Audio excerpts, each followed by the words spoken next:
Hey pals, welcome to a shocking and sharking episode of the Plot Pals podcast. Jaw-dropping, dead shark eyes turning into live human eyes as we look at this modern horror masterpiece. And yet so classic. 40 years I ago. definitely should have said classic horror masterpiece. That's true. 50 years in the past this was made, and still to this day it affects people's judgment towards water and towards sharks. We are talking about Steven Spielberg's Jaws. The masterpiece, my favorite. I was going to wear a shirt that said Jaws on it, but I could not find it. Oh no! What kind of fan is that? Will you go to the end of the pulpit, please? What? Will you please go to the end of the pulpit? What for? I need to have something in the foreground to give it some scale. Foreground my ass! There are people who have more than me. They've collected every single little shark, the cars, Brody's face, tattoos of the shark on them. This movie has really got into the bloodline of cinephiles. That's some They love nerdy it so thing I much. don't understand. Yeah. Exactly. Imagine like how much you have to love a movie to get a big tattoo of it onto your body. That's crazy. I remember in film school reading an interview with Steven Spielberg who said that he was Jaws obsessed and that his favorite book was the Jaws log and that he carried it with him everywhere. And I thought, okay, I'm on the right track. And since then, every movie list that you look at, probably it's going to be between number 1 to 5. Don't. That song gives me the creeps. What do you mean? It's our theme song. Meanwhile, it's a summer movie, you know? It should just be, oh, we'll just watch it in the summer and we'll move on. That's not what it became. Michael, did you hear your father? Out of the water now! Now!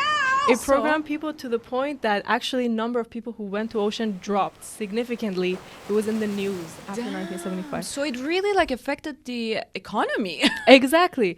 And you know whose economy it affected the most? America. Sharks. What? Sharks were murdered back to back after this movie. Are you kidding me? So many species of sharks were going extinct because people thought, oh, sharks are so dangerous, and everyone started to go attack them. That's like bad. fishing sharks. Okay, was I changed my awful. mind. This was not really good because Yeah, it's not. awful. Well, first of all, sharks are not how they're portrayed here. Okay, they're not these vengeful animals that are gonna come after you. I know. Come they're on not your ships following and- your boat specifically to get No. back for you. I don't even think they have the brains to do something like this or to remember it that much. And they look so cute too. Have I you know. seen? They've just got these like little beady eyes Yeah. and then a big smile and like dumb. Their face is just a mouth. And Like, their there's nothing body else. is so huge that whatever they eat, it's just gonna be feeding their body and not their mind. So I Yeah, don't right. get it exactly.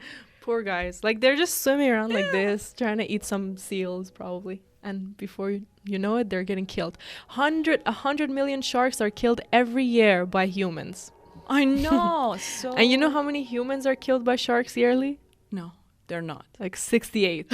Okay. 100 Okay. million sharks are killed. 68 humans are killed. Now, if you think about insane. it, so if you think about it this way, the most scary animal is not the shark, it's the human. Exactly. You gotta be Damn. scared of that. You know, there was this discussion about like, would you rather be alone in the jungle with a bear or a man? And all the women chose a bear. They were like, oh, man could do infinite things to you, you know? But a bear is probably just gonna, you know, either it's gonna just pass or it's gonna skin you. That's true. It's gonna eat you like that. But it's just one death, you know, it's just gonna kill you. But don't you think you could talk to the man? You could have a civilized conversation. These How women, do you all of know them the chose man bird. is civilized? Like, you can't really tell. Have you heard of these news that are happening all around the world? The things men are capable of. Right. So, this is like the discussion. Men or sharks? Would you rather be Oh, in the Lord. ocean? And so, yeah, maybe men are so much more dangerous. I mean, not even maybe. That's It's clearly, a fact. Yeah. Yeah. Like, we are more dangerous than the shark in that movie. Just Oh, me let's and you. not mix it up here. Men are. There's a lot of things that kill you. The chances of those things killing you are a lot higher than a shark. I see. So, for example, traveling by plane, Yeah. traveling by car, biking, even. Other things, constipation, more likely to kill you. Are you kidding Than me? sharks. Oh, Hi. no. A champagne cork. Do it could blind you, probably go into your throat. Many different things could happen. Yeah. More people pierce your die. heart. People die from champagne corks more every year. Wow, I had no idea about I this know. one. Even from lawnmowers. So you could die while you're doing your lawns? Yeah, like on I the know. way of doing that. You sacrifice your life for the lawn. More chance of dying by a cow than a shark as A well. cow. A cow could kill. Cows Brother sometimes. Christ. Oh my god. If you provoke them enough. And of course, more chance of dying from regular drowning than dying from a shark. So see, like, it's not even about sharks. It's not about it. My husband tells me you're in sharks. Excuse me. Well, yes, I've never heard it quite put that way, but yes, I am. They didn't have an actual shark. Oh, there are no shark actors, unfortunately, available. But it was basically like a plastic thing, right? Yeah, It was a robot that wasn't working most of the times. Dang, yeah. And his name was Bruce. They named him. Okay. And the days that it wasn't working, it actually... Well, the reason that we didn't see the shark as often was also because it wasn't working most of the times, too. That's true. Steven was kind of upset about this. In interviews, he would say, my team, they messed this up. They made the shark for regular water when they knew we were going to go to salt water. So it makes sense that he was upset, too. But like, look at the expectation. What is the difference really between like the ocean or like that? The salt water or the regular water, if you want to shoot it. I guess, like, yes, the actors get into character and you want that realness to it. But then... Exactly. Like they had such challenges filming on the boat. But at the same time, that section, that's why it lives on to this day. And we watch it and we still feel like we are on the real boat. We feel like when they're slipping, they're really slipping and they might fall in there. Like when they sweat, the boat breaks. There's 1,000 Sharks movies after that made. Oh. And even 1,000 Jaws movies. Yeah, I And, saw. and no one watches those because they're just a derivative. They didn't put as much effort. And as the these people director did. wasn't No. the same. Yeah, Okay. exactly. Brother, So even though it cost them so much more, it was much more difficult. Right. Sometimes it is right to be in the place, even if it's so much harder. I think so. Like, the water was so much deep blue and like it did feel like that. I give them the credit, of course. But then it's so much harder, and if it like sabotages everybody that is working on the project, like why would you insist on that when you can have the same kind of thing? I would say that these directors who are visionaries, Yeah. that's why they see something in their mind and they don't compromise on it. And then that's why everyone works their hardest to give them that. Even though the sharks cost $150,000 each to make. How many were that there? time too, they made 3 sharks. So 450,000 of the budget just went to the sharks. That didn't even work most of the time. Okay, I That was understand now. crazy. His yeah. frustration. Yeah, imagine spending 150,000 even today on a shark. Yeah. And that at was that 50 years ago, time, yeah. oh god, you probably could buy a house by those. Oh a yeah. few. Oh yeah, you could buy like 50 houses probably. That sucks for him. And still he managed to improvise on the day. So imagine they have all these shots planned. The shark is going to jump up, attack the foot or whatever. And then the shark is not working. And they're sitting there like, what do we film today? So they come up with new scenes on the day. So stressful, first of all. Yes. But they write new scenes and they're like, okay, how about we film this thing? Like, what are some of the most iconic scenes of the film were filmed because they were improvised on set. They were created on the day. Oh my. They weren't even in the script. Well, how stressful, first of all, for the actors. They have to memorize and go about it every day. Daily. On the spot. And to think these were all just improvised, they were not planned at all. Yeah. That goes to show, first you have to plan insanely, be ready for anything, and then you can be creative after that. So they had a plan to shoot, but when the shark didn't work, now they're like, okay, we have the characters. We know what kind of people they are. We'll get them to do different things. You mean. And that is why this movie is successful. It's actually not because of the shark or the open waters that they were in or anything like that, but it was because of the well-written, wonderful characters, deep characters that were there, that we love, that we connect to. I, for a long time, resisted watching this movie because I thought it's, first of all, scary. Second of all, that it's all about like the shark and the water, and it's just not my cup of tea. So once I watched it, I was so surprised because it's all actually about these characters and about family and about friendship and the dynamic or like politics. So that human touch to it is so good. You get connected to them. You want to know what happens to them even after the movie ends. And even when the shark attacks, you're scared for the characters. You don't want anything to happen to them. So that's the magic there. None of these characters are unlikable. They all they're not. have paid their dues and like will also put themselves in danger to save the town. So that makes them so likable. The fact that they're so funny together makes them really likable. You wealthy college boys don't have the education enough to admit when you're wrong. Lots of them which were improvised too. No way. Many lines. My favorite scene is the one that the three of them are like together in like the cabin after a shark attack or like after they put the capsule on the shark. And it's just this moment. That's like the moment that they bonded and it was funny and it was raw and they show each other their scars. It's actually such a long scene. The only thing is that the chief didn't show his vulnerable side or his past or anything. He puts a mask on and he doesn't 100% show himself. He's also the chief of police. I mean, you don't want to know anything Yeah. kind of shady about the chief of police. He's got to hide that. Right. You don't want to, as a chief, you don't want to show your weak spot For sure. to others. Yes. That scene is so good. All the scenes at the beginning are amazing where this guy, Hooper, has just arrived on the town and he's like running after Chief Brody. Oh, for Christ's sakes, you're the guy we called. I'm Brody. Oh, I'm very glad to meet you. Yeah, I'm glad to meet you. And meanwhile, Chief Brody's telling people, like, fucking, you have to move the boat if you want the other boat to come out. Can you tell me if there's a good restaurant or hotel on the island? You walk straight ahead. They're all gonna die. It's like a documentary kind of, and it's chaotic. They're talking at the same time and they're overlapping all the time and there's so much noise in the background, but it makes it extra real. The top boat's gotta move out first. You have to move out or he can't get out at all. And also, it also shows the brilliance of this director.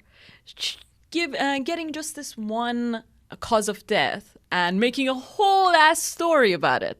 Exactly. And then scaring people so much that they start killing that one cause of death, thinking they're saving their own influencing them this much on this scale.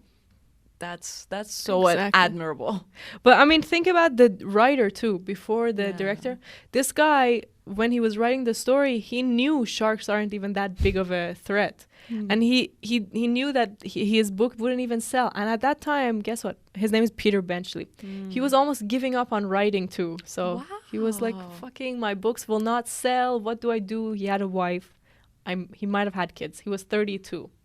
So it's over for him. It's over. Oh, he was like, this is my last. And so he was like going up to people and he's like, I have two ideas. One of them is these murdering pirates who are coming to attack this town or something. And my other idea is a murdering shark who's going to attack this town. And then people are like, okay, fine, write the shark. That's cool. So they gave him a bit of money. He wrote this one. He's like, if this doesn't succeed, I'm out. And it became his biggest hit. It became one of the biggest hits in the world. It was best-selling, millions of copies sold as soon as it came out. Oh my God. So the book was already popular. Even Universal Studios bought the book. They were going to make it. And they were looking for a director when Steven raised his hand. Oh, okay. So I thought that the director was like volunteering to do this. Like he really loved the book so much or the story so much. Yes, exactly. Universal did find the book first and they were kind of like putting it on the shelf. Hey, directors of Universal, this is a book we're working on. read it. And so Steven was one of the people who read it. Right. And he was like, he sent in his resume pretty much to Universal. Like, I'm ready. And they picked a different director. Oh. But they eventually got rid of that director because he kept referring to the shark as the whale. So he didn't even know that it was a shark That's movie. the kind of slip up that I would do. Like, seriously, not doing the research enough and then just messing up like that Damn. on a big project like this. But then what I also loved is that Steven actually talked to Universal and was like, I would do it if the shark is not even shown kind of like halfway into the story. So that's so cool. You scare the audience and you move the plot forward without even showing the main character. I know, exactly. Actually, So- the fact is the shark is only in the movie for 4 minutes. So You're kidding. 2 hour and 4 minute movie, we only see the shark for 4 of the minutes. What? You don't even realize that because No, the because shark is there are always there. some Yeah. But it's a few seconds. That's why it's kind of like scattered across the movie. So you're like, no, it was more often in the movie. But 4 minutes? Exactly. Yeah, Steven was a young And director. it's on the poster too? I know. What about the it's actors? big. And look at that. The person has disappeared on my poster. Yeah, exactly. Doesn't even matter. In 25 years, there's never been a shooting or a murder in this town. No kidding. Want a pretzel? Steven was really revolutionary with these ideas. At the age of 12 already, he was making his short films. Every year, he would make many with his friends. He would make the scale of which are crazy. Like, we should check out some of his short films that he made. It looks like a real World War movie, but it's like him and his 12-year-old friends that he made it. That's insane. He is so amazing. With no budget. I know. How? He was just so creative. Like, he would use a car and film it in a way that looks like a plane, and he would use real footage of the war, mix it in these ways that, and he would get costumes for all his 12-year-old friends, like war soldier costumes. Yeah. Super impressive. He kept doing this until one day Universal noticed him. Well, he kept sending his movies to Universal Studios, like, I would like to direct with you. And before that, even before Universal finally noticed him, he would go sneak into the Universal lot with no pass or anything. He wasn't working there. He would sneak in and just stand around, kind of like watching things. He would wear a suit, take his little suitcase, and that's how probably he was able to sneak in. And then, like, when they asked him, what were you doing there? He was like, I was mostly like watching TV, looking at what they're doing. I spent my whole summer there. That's so amazing. Just watching everyone. Well, the security has definitely changed from those times. There's no Exactly. way somebody can go there, but if there's a will, there's a way, of course. Took it home and started cutting all the little camping trip film together.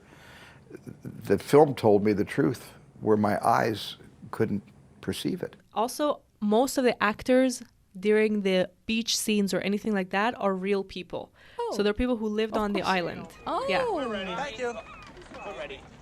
And so imagine all the boaters, anyone, the guy who's like, remember some guy's like, oh, what shark is this? It's a tiger shark. Oh, what? Remember that guy? Like, Yeah, these yeah, are yeah. all real boaters. They weren't actors. Wow. And when they talk, when they're like not standing for the photograph, for example, Yeah. that's like them, just how they are probably. My goodness, that makes sense. Because, like, usually people that live in small towns, of course, they're going to be much more comfortable with the environment than some actors that just Exactly. came there. And they already act like that. And they're so much comfortable with each other. They joke around and they're not that formal. Usually they're just talking and joking all the time, making fun of each other. So that dynamic felt really good because it was real. The And- only thing is that the actor for Robert Shaw, he did a fantastic job, and I was convinced that he was like at least, I don't know, Like his also, background was probably there. kind of, yeah, like he was doing something like that. Because, like, did you see him, how he acts and how he talks, and Yeah, the everything was burn of just- his face, the way his even beard looks. At and least everything you looks expected so him natural, yeah. to like stay in like for him to live in a country, like be from countryside or have a farm or something. You know, he gave those kind of vibes. Yeah, right. But then you tell me after that he is actually British. Yeah, he's like a Shakespearean British actor. What is going on? He In a is a suit and theater. tie. Yeah. He looked like a a pirate or like acted like a pirate to me. And he was one of the most interesting characters. He's also the most similar to the shark as well. Like he escaped the shark and he also killed several sharks before, I imagine. He's like exactly like the shark too. He's just as dangerous as that and as mysterious as the shark. And when he's dying, which is so sad, he's also in the middle when the shark comes and like eats him as well. Tragic. So all is happening in the middle of the frame. In terms of shots or like frames, he was always in the middle. And then there's this random shot of him, which I don't understand, but he's standing on top of the boat and he's like, he has a smile on his face. He's and happy. There's a sunset, right? There's a sunset. And people keep talking at him and he keeps cutting back to him with a bigger smile. And he gets closer to him until he's fully dark. If you pay attention, like he's always placed in the middle.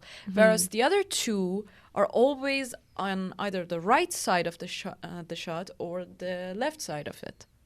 That's right. The chief is always either on the right or the left. That's another one of Spielberg's new tactics. Normally, you would have Chief Brody in the middle. He's the main character. But the way he shoots this movie is so different than what we're used to. A lot of the shots are long. You don't notice this when you watch it. When you like maybe watch silently or are analyzing later, you realize there's just a shot that's like moving from left to right and just changes positions, and people walk around in different directions, and it like moves through doors and everything, and it's still the same shot. You don't think about that. This happens all over the place from the beginning, and it's so hard to do that. It's way harder. So if the audience doesn't realize it, but they still go through this hardship to do it again. I know. Well, remember we talked about Birdman, which was shot entirely the whole movie in one shot. But that was kind of the point of that movie. They wanted it to be one shot. This one is just Spielberg's tactic. He uses this to get maybe more documentary-like, or maybe I don't know, his visual style is just on another level. Like he's really good at blocking people. It's the best because it makes you feel like I'm in the world. I am a person watching what's happening. Like you're not even one of the characters. Right. Because that's what someone would do. Like they would move around between this chaos and between everybody else and like want to know what is actually happening. And exactly. That's like how. Do you know, I said like the lighting was good, but I kind of take it back because at times like the light the shot would be so well lit and it would be like a day, but then the next shot would be totally dark and I'm like, what is happening? And then it would cut back to the light one. It's like the same scene, but just from different angles, it's a total different lighting. That's right. I think that's a problem. Maybe because they filmed it on the film, actually. Maybe lots of... But I think that is a problem. That's kind of sometimes distracting, yeah. But to think, they were shooting on film with almost no monitors, probably, on the ocean. They couldn't have lighting even. Like, what are they going to do? Get a generator, plug it in and everything? So they had to like probably shoot every scene exactly at the same time of day. Like today from 4 to 5 we'll shoot this one. Tomorrow from 4 to 5 we'll shoot the reverse. And sometimes it will be like 5:30 and the sun is in a different place and it looks different. So it was a big challenge and they still managed to get it mostly under control. Maybe there's a few shots that are distracting. Just because like I'm trying to understand, this director is so huge and he's like always celebrated and he is a perfectionist as well. So was there a reason or was there not? I will say he's not a perfectionist. He's not? So, for example, someone like Kubrick we talked about, he would do a take 127 times to get it right. He was the perfectionist. Spielberg, one time he was working with this actor, Matt Damon. You know him. Oh, yeah. And they did a take twice, maybe. And Spielberg said, okay, let's move on to the next one. And Matt Damon went up to him and said, why did you move on so fast? This wasn't perfect yet. We could have done a few more and gotten it right. And Spielberg said, why would I waste an hour of everyone's time to get this scene 10% better when I could move to the next scene and like make that one much better? Oh my God, I love this guy. Yeah. That's the best thing ever. I love that. Yeah, so he's not a perfectionist, actually. He's a visionary, though. That's true. Yeah. That's what I have to describe him as. So probably he was willing to sacrifice those shots being a little bit underlit if we could shoot in the ocean, if you could get like it to be realistic as if they're real boaters. Right. But then the lighting will be off. That's true. Well, it's not just on the ocean one. There's a first scene. The first scene is also the same. You know, there's one shot of this guy that is running after the girl and the girl that is in the ocean. Yeah, those are so dark. Yeah. They're so dark, but then there's a difference between the light in them as well. Which one is darker? I think the guy's shot is darker, if I'm not wrong. But the girl is like, the sky's kind of blue. Kind of blue. Yeah, that shot is dark. Yeah, that's true. Oceanside. So maybe they're trying to say like these two are in two different worlds, right? Even though they're so close together. Now, these things, I bring it up just because, you know, not to feel better about like this, but it's because like even a movie this great that we love and is so huge, it could also have some bugs in it. Yeah, so, for sure. Everybody could do this. Like, it's not so out of the world. And he had so many great collaborators on this. Peter Benchley first wrote the novel and wrote the first 3 drafts of the screenplay. And then Spielberg was like, this is, okay, we want to change it. It's not right what I want it to be. And so Spielberg and the producers wrote their own draft. Well, edited based on his. And still Spielberg showed it to maybe 4 other people at different times. And he was like, okay, you are a playwright, Pulitzer Prize winning playwright. Please make this make more sense. Make us like the characters. He gave it to his other friend he worked with before. Make this funnier. These characters are not funny that much. So he kept collaborating in different ways. And still, after all this, they were changing the script every day. So imagine he had the greatest people around him all giving good ideas. And then he had his own ideas on how to shoot this. And so that's how you get something so engaging. That's the best way to go about the script and characters. If you just pass it around the table like this, it's going to be so well-rounded and great at the end of the day. That's right. And this is what they did. And no wonder why we love Jaws so much. That's true. And this one went over budget by millions. So the budget exploded to like 5 times as much as it was originally. Same with the amount of shooting time. Their wives are calling like, why are you not back? We're still shooting this fucking movie. A lot of people were upset. The actors especially. It's not the time it takes to take the take that takes the time. It's the time it takes between the takes that takes the time it takes to take. Because if they sign a contract, they've got to now finish this. And they're losing out on other roles. And even though they all love, like Spielberg, they all like each other, but you can imagine how tired everyone would get when months and months keep going. And then by the end, a lot of actors had given up on it. So, for example, Hooper, this guy, Richard Dreyfuss, he was like, I was just like, fine, we made a shark movie, whatever. It came out. I watched it. Yeah, he was not even impressed after he watched it. He was like, I just see my own flaws in how I acted. This is going to be, no one's going to see it. How egotistic. That's right. The best way to go about it. But he's so cool too. Like, he's so good funny. in it too. Yeah. I think that I am familiar with the fact that you are going to ignore this particular problem until it swims up and bites you on the ass. What I loved so much was Chief's character and also like his conflict between having to preserve this town and its people and also not butt head, with like this mayor and not have this conflict with him as well. So it was so great to see his dilemma, how he goes about it, and then his moral dilemma as well when this mother that lost his child comes and like smacks his face like that and slaps him. And then it's like a wake-up call. He's just happy that they got the shark, but now he sees the reality. I could have prevented that if I was human enough to warn everybody in town and not let them go into the water.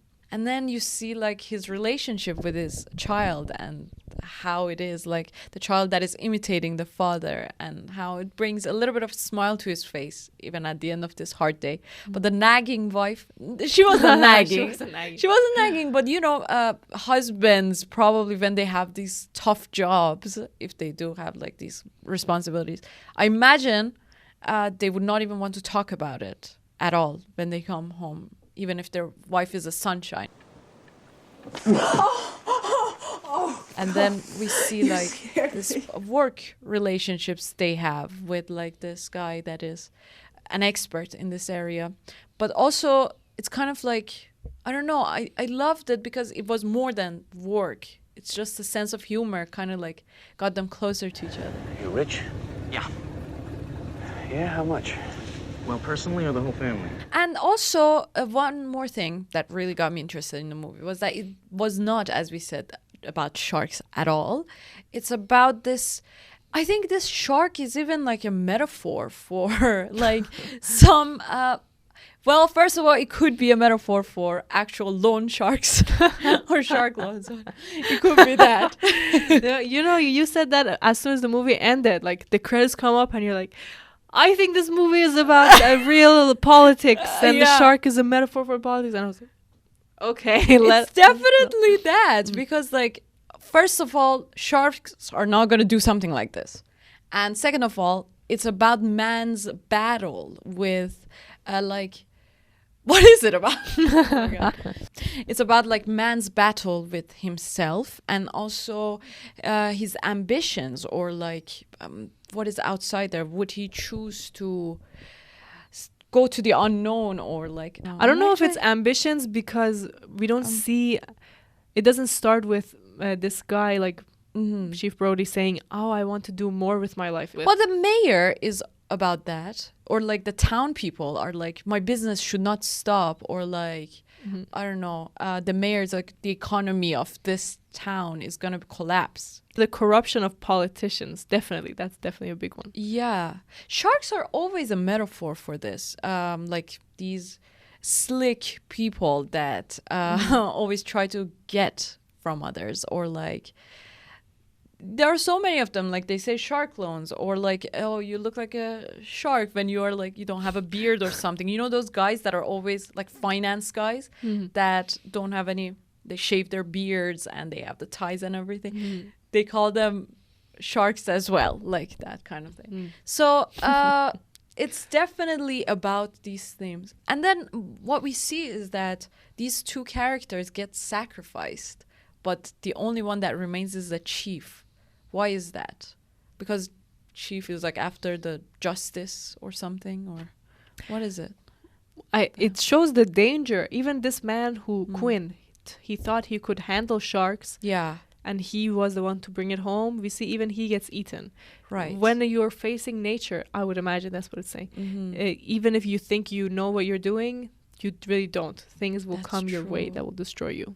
It was a lot about like ego too, you know? That's true. A lot about ego. I break the insurance here. Hold on. When they are on, you know, when you're working on a project and it gets tough and things happen and keep happening, these bad things keep happening to you, you start to blame the other team members. You get angry. They get angry at you. You start swearing and doing things.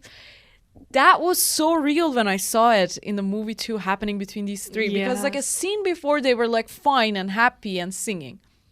Just when things get really bad, they're like all trying to take the control, you know? No, let me do it. I know what I'm talking about. You don't know. You just studied in college. What do you know about these things? And, or this guy, like, he also made a mistake, even though he was like really experienced as a fisher and he had like these kind of things. He was a tough guy. He also messed up. So this was also so cool to see. It's like the basic human dynamics, how when a group of people come together and form a group, how the power changes between them or like what happens. Another great character is the wife, and especially their dynamic together. Right. That's how I imagine a good husband and wife would be.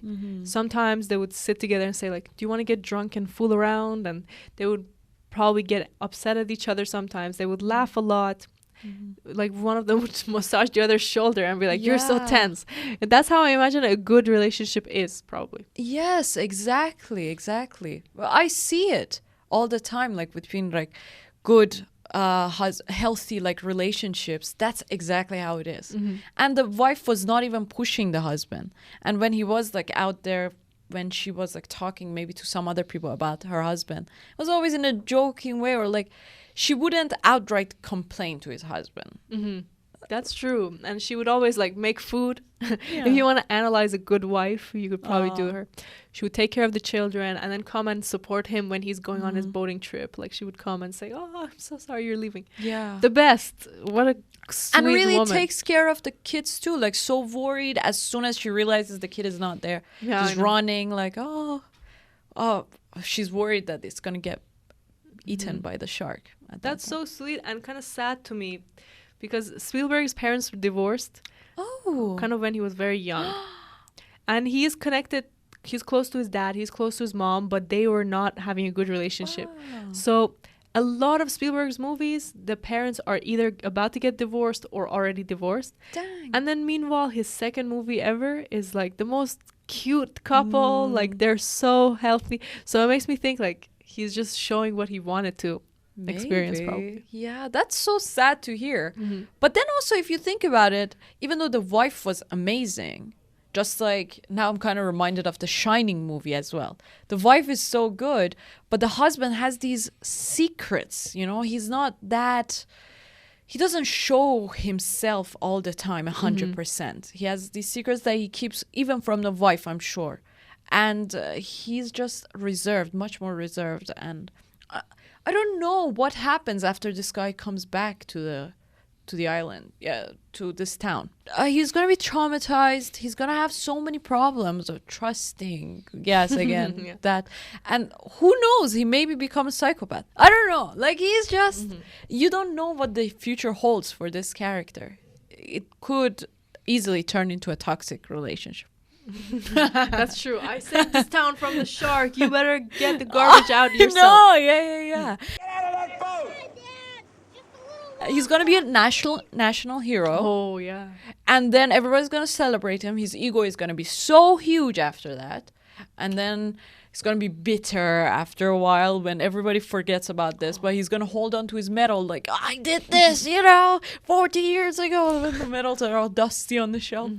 So that's the future. It could be the second franchise. That could be the plot. Probably check out Jaws 2 at this point to see if they follow the same ideas. Or That's how it's probably gonna go. Always towards the toxic divorce. Say. That's true. Yeah. So even though Spielberg didn't have a divorce in this movie, he's implied it. Yeah. By the man killing the shark, it's definitely gonna come. Definitely. Now, one thing that I said to you even was that this is the alternate ending that I would have had for this character. So, imagine this guy, Hooper, was warning him that these capsules, these propanes, they're so dangerous they're gonna explode. So don't shoot these. Of course, we know that because that's a huge plot twist at the end. So, you saw him, also Hooper, when he goes into the water, he has the capsule on and he goes down. What if the shark actually ate him, right? And then once he's like halfway in his mouth, in the shark's mouth, this man, Chief, has to make this huge moral decision. Should I shoot this capsule and kill this man and the shark with it?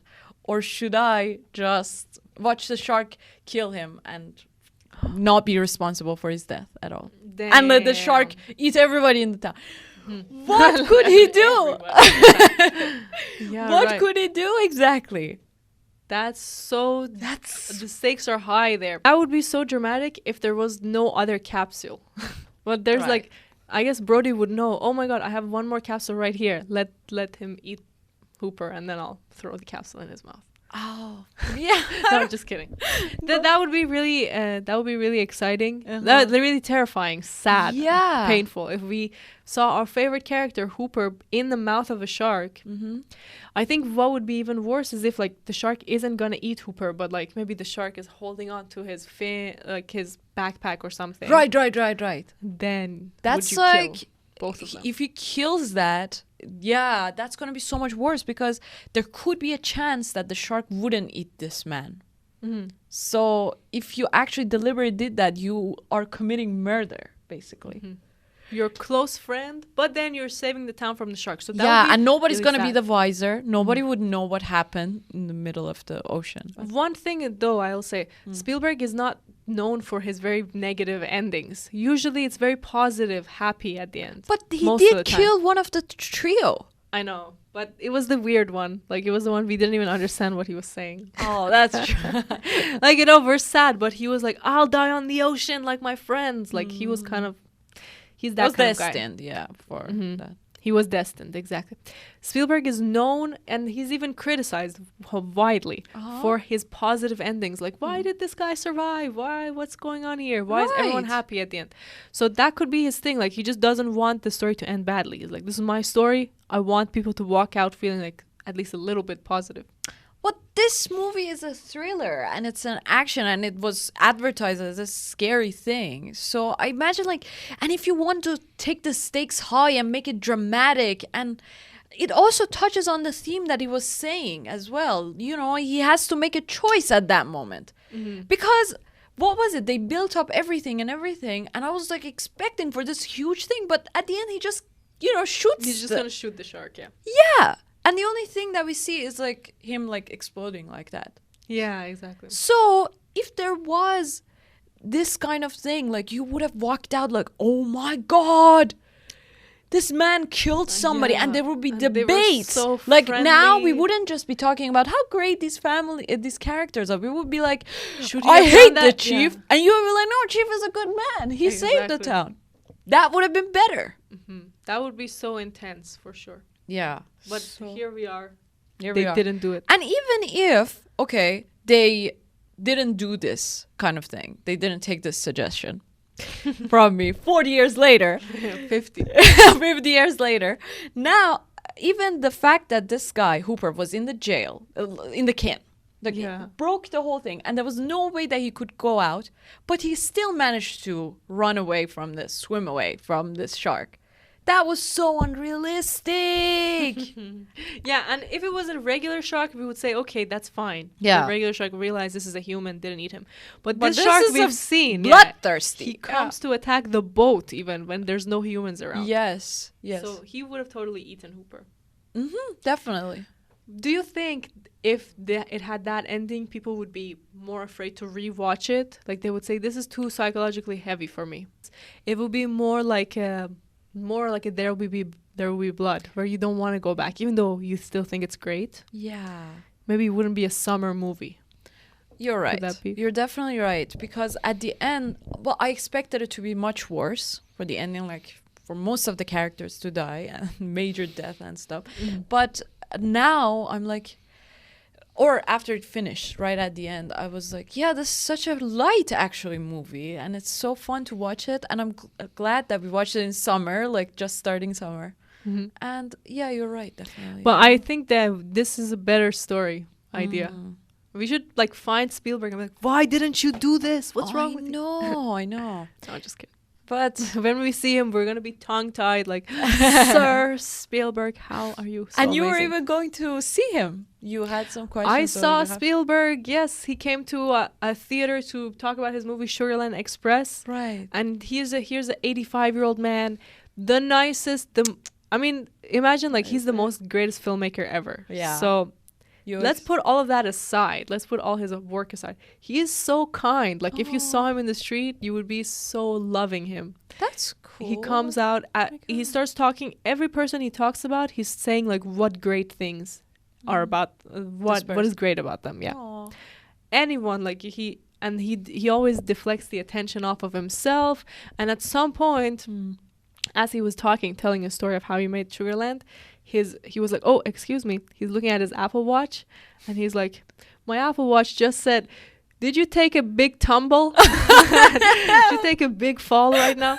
And he was like, what the fuck? I'm just sitting here. So he took his Apple Watch, threw it around, and then they continued the conversation. And then somehow, 20 minutes later, he was like, oh, I should get my Apple Watch weather. And so it's just bending now. Getting so cute. What a great guy. And he's so positive too. If you listen to him for 15 minutes, you want to go make a movie. He's very inspiring as a director. And what it's so good that we are living in the same era as this man. It's not like a movie that we're watching and we're like, oh, the director is long gone. Oh, if we could have a chance to talk to him, yes, we could bring up this idea, see just what he thinks about it. Yes, that's so true. Recently, 2 years ago, he made the movie called The Fablemans. And it's kind of his personal story of how he became a filmmaker. But his last name for the movie he's chosen is Fablemans. He tells the story of where he was born, how he grew up, and it's all a different character. Like it's this guy, Mr. Fableman, but we know it's him because we know his story all through the years, and then how his parents got divorced, what effect it had on him, how he made kid movies as a kid, who inspired him at that time, with the conversations he had with other directors. Everything is in this movie Fablemans, and that's like kind of his only autobiography that he's made. Wow. It's so beautiful and very good movie too. Most of his movies though are usually this kind of big topic, like there's a dinosaur, there's a shark attacking, the world is ending, terrorist attack. So it's very big usually he goes, and but you find in all of his movies, you find personal items too. One thing that I have to say that I loved about this was that this is such a simple idea if you think about it, like story-wise. It's just one shark attacking these humans, like the battle between the shark and human. And it's kind of like, if you think about it, it's so hard to write a story about this, because like what are different ways that a shark can attack these humans, and what are different ways that they could defend it for it not to get boring for the audience. And I was shocked by every time that this shark attacked them, it was a different kind of way. It was a new way, and I was surprised by it. And it was a new way that they kind of like tried to implement the characters to defend themselves or like to kill the shark. So and the stakes would keep going higher too. It would never be like the shark is going to attack in a more relaxing way next time. Right. It was always getting higher and higher, and you're like, how could that be? Like, shark is definitely like a ocean animal, and then the humans are on land. How could they have a battle? How could they do that? For it to like not get boring?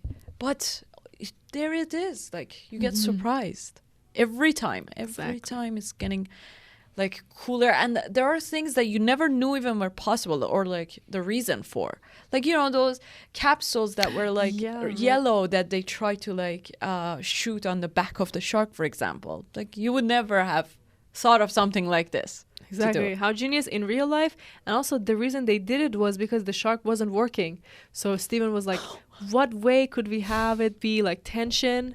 What if something's connected to the shark? As if that's what's coming towards us. Well, that's smart. What the hell? He created tension with a yellow barrel, if you think about it. My goodness. That's so crazy. Yes. There's that. And then there is also the music that adds so much to it. I don't know. I haven't read the book, right? So I don't know how the story goes exactly, or the plot. Is it as exciting as the movie?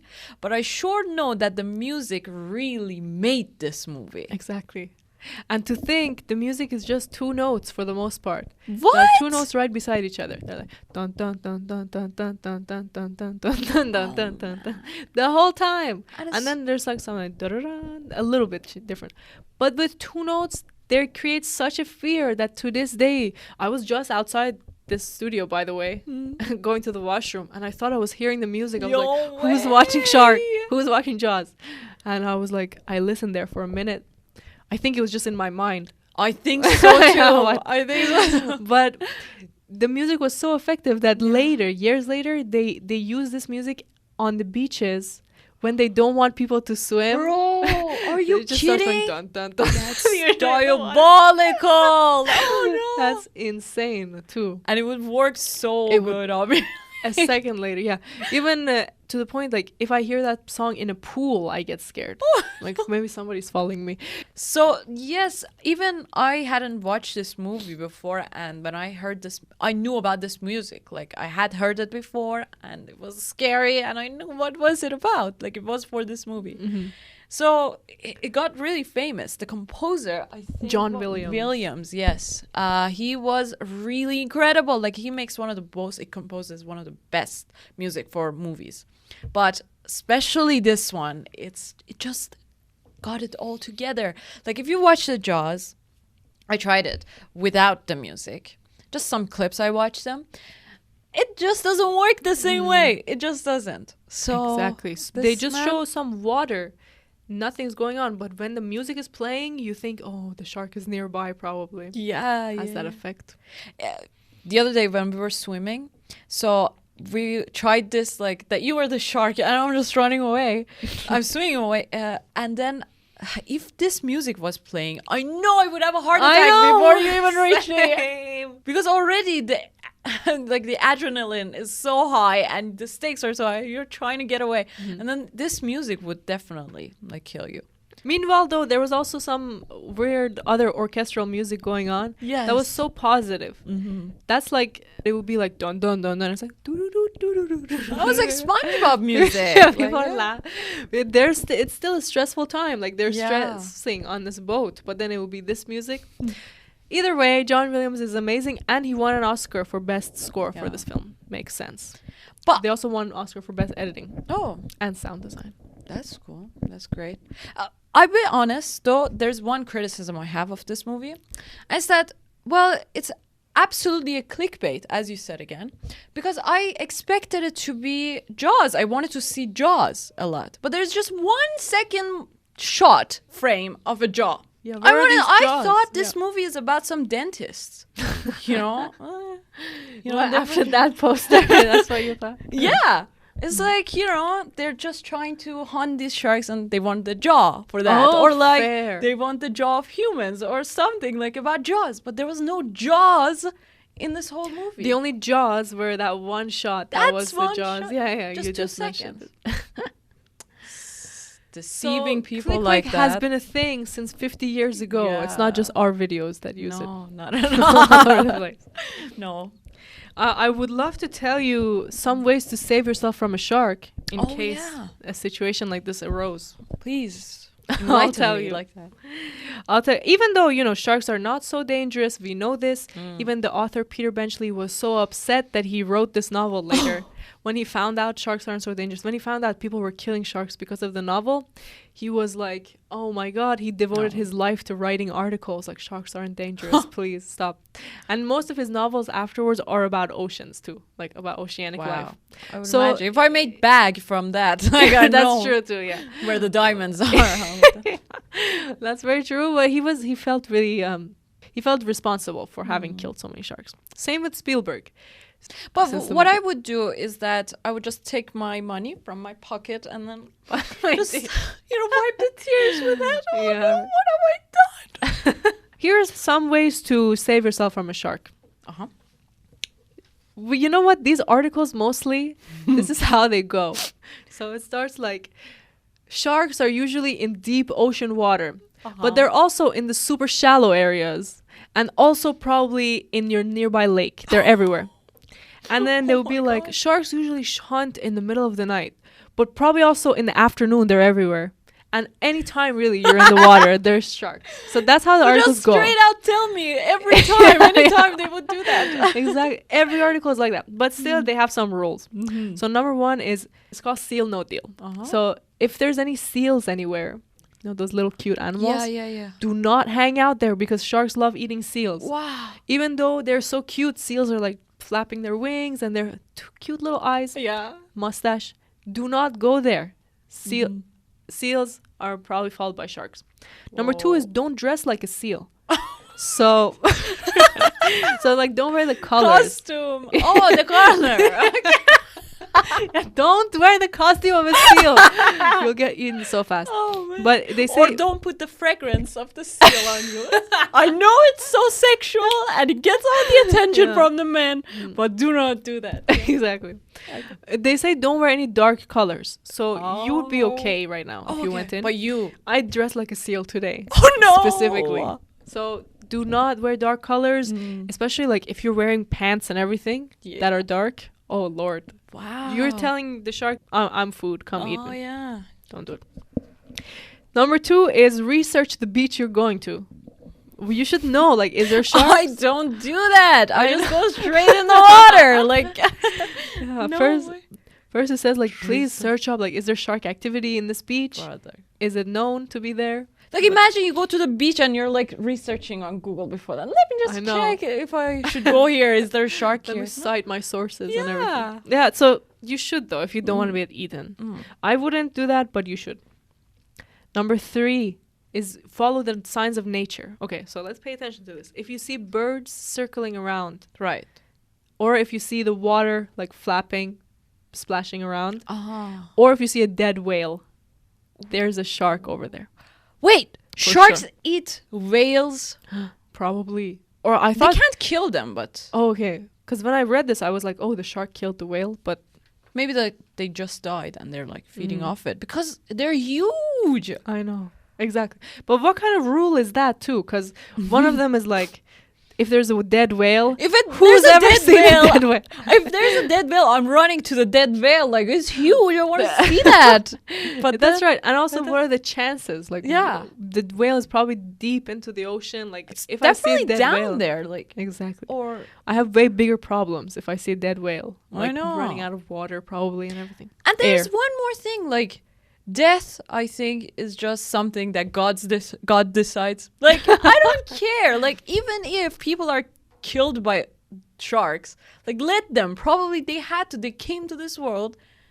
They did their thing, and now it's their time to go. Damn. And even for me, even if there was like a ocean or like, I don't know, a lake or something, or a sea, and there was a possibility of sharks, I don't care. I live in the moment. I want to swim. Let me swim. If there's a shark, let them That's eat true. me. You know. But would you swim? Like, I want to swim. I want to dress like my seal self, put my perfume seal on, go where the birds are circling. And if a shark eats me, that's what God intended. Is that what you're going to do? Oh, okay. That's That's a straight different up deal. suicide, but yeah. Surely. I Oh, didn't thank- know. I swear to God, I didn't know about this. And I would probably forget this episode and yeah, not watch it. So. Another one is don't swim at night. Okay. But then in parentheses, it says, even though most shark attacks happen during the daylight. Why wouldn't I swim at night then? I should swim at night. That's safer, probably. Yeah. But it says do not swim at night. Have you done that? Swimming at night? No, never. I have. In the sea. Oh, it's the best thing. It's so calming and good. Oh, Lord. And I Like was swimming or standing No. in the water? Swimming, standing. I don't know. It's the sea, you know. There's always waves coming. You can't really swim that way. But That's true. Scary. Yeah, I know. It says another rule is actually like have people around you. So maybe if you had like 5 people swimming with you, yeah, you could swim oh, at night. yeah, it was crowded, so it's true. But it's like dead dark, you know. The sky is dark and the sea is dark, and it's just pitch black. And where I was, there was like no lights also from the city too, so it was like really good. But I was a kid at that time, so it's like a core memory kind of. Not that. That's so dangerous too. Yeah, but Gotta so tell you. fun, so fun. You could do that in a pool. I would do that in a pool. That's In for the sea. flakies, Nah. no. Oh wow. And it says, yeah, definitely avoid low water visibility. So if you can't see, get the fuck out. Which is again like every lake, every ocean, every sea, you can't see. That's Right. kind of the thing. So what I'm getting to is the rules say like basically avoid water. Like don't even go in the water. Yeah. Why would you go in the water? You're a human. Yeah. What the fuck are you up to over there? Yeah. But okay, here's another one. It says avoid river mouths, the part where the river goes into the ocean. Avoid anywhere that gets deep. So Okay. if it's like, you know, the ocean where you walk in, it's fine. Suddenly, Suddenly, yeah. he says this website says that's where the sharks are. But like you wouldn't know. You're just walking and then suddenly just there's nothing. Exactly. That's why like it just says don't go in. Don't do it. Avoid it at all costs. Another one is paddle away. Avoid jerky splashing motions if you see a shark. Oh, I see. Imagine that.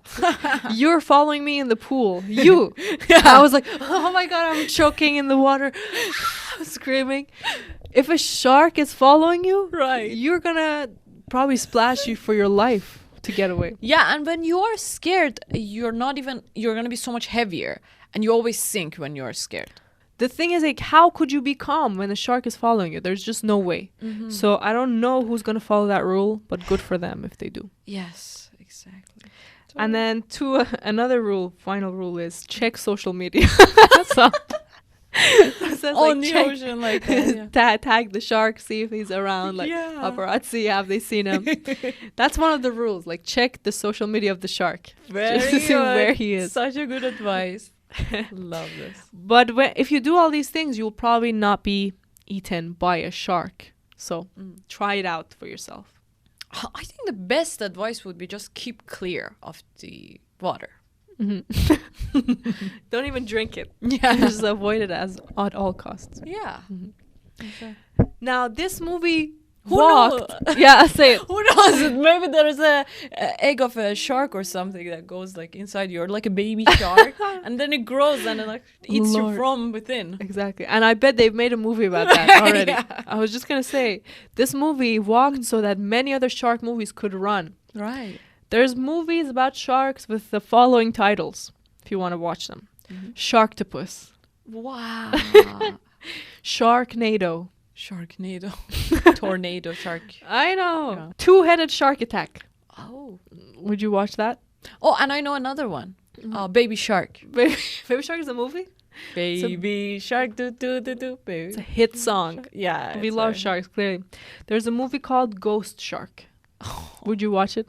Ghost Shark. No, it's two bad things. Ghost and shark. Yeah, right. No. There's one called Sand Shark. The shark has come onto sand. That's good. At least I have the advantage over it. What is he doing in the sand? Swamp Shark. That's another movie. Oh. Swamps, you also get drowned in them, so super dangerous. Yeah, but it shouldn't come to the Shrek swamp. I wouldn't advise that. That's true. There's also Dino Shark. Oh my They've made God. that movie. So many shark movies. And of course, Shark Exorcist is another one. Wow. Bad, like probably a demon who went into a shark. Ugh.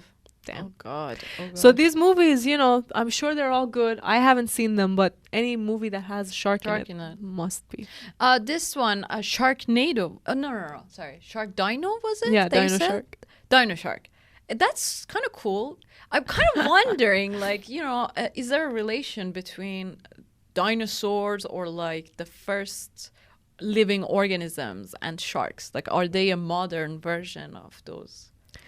I don't know. That's good because sharks look so basic too. They have no features that is like, it's as if they never evolved. That's just they have a shiny silky skin, two tiny fins, and then a big mouth. So it kind of makes me think like probably they are super prehistoric. Maybe, yeah. We have to do some research on this. Okay. So there is all that we knew about sharks. There's of course more. There's always more, but we've shared our little tidbits about how to save yourself from a shark attack, who Steven Spielberg is and what he's achieved, about Peter Benchley, and so much more in this episode of Jaws. Now, tell us what other summer horrifying movies that you are watching right now, what they are, because Anna, I'm sure, will go and watch those in her free time. Absolutely, yes. Thank you so much for watching this episode. And tell us, when was the first time that you watched this movie? It's a classic. Or if you haven't watched it, what are you doing? Go watch it. Summer. Go rewatch it. Yeah, go rewatch this. And then also go swimming. In the ocean. Yeah. Dressed as a seal. Try the perfume of it. And also, try to imagine if you were in the ocean while you're in the swimming pool, you're safe, public pool. Close your eyes. And just think you were there and the stakes are high. You have nowhere else to go. There's all water around you. Bring the volume up. Dun dun dun dun dun dun dun dun dun dun dun. And learn to stay calm during that environment. Yes. Practice this, and don't be like me who can't swim still at this old ripe age of very old. She can swim. She's able to swim. Thank you so much. See you on the next one. See